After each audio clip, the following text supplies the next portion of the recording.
Amazing. Well, your work is legendary. To say it's a best-selling book or anything is an understatement. Your work has impacted the way people think and live and make decisions. And people look to your books as law books and textbooks. They don't see them as just storybooks or a quick read. They're reference books almost.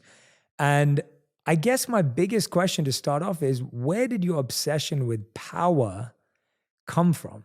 I guess is you'd have to go back to my early childhood.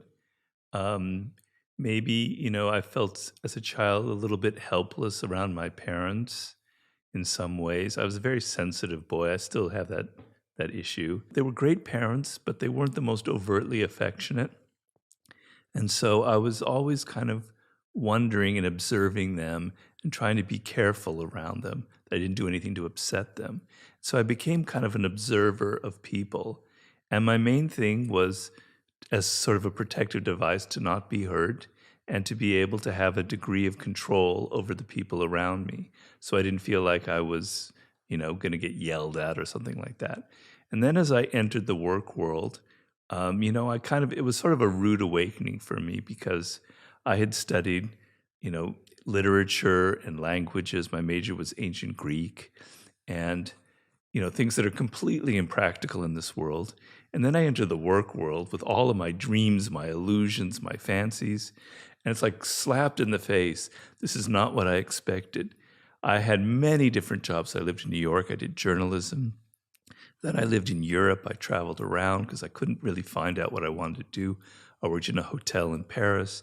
I taught English in Barcelona. I did construction work in Greece, on an island in Greece.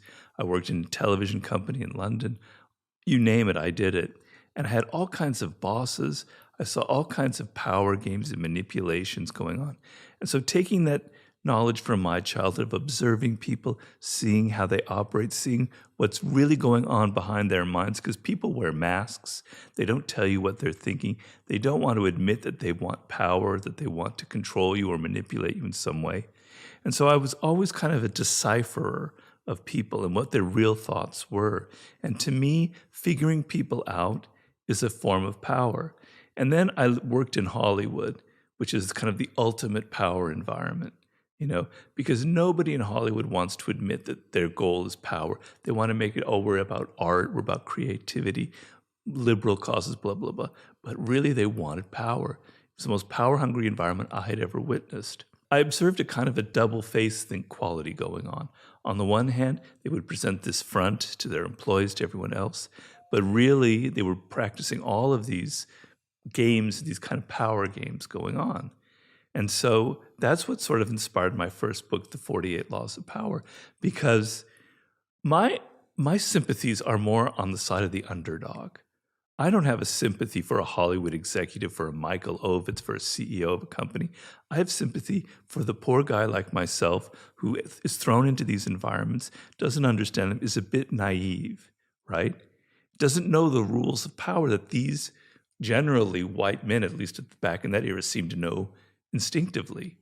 And so I wanted to reveal to everyone what goes on behind closed doors, the real games of power that people play.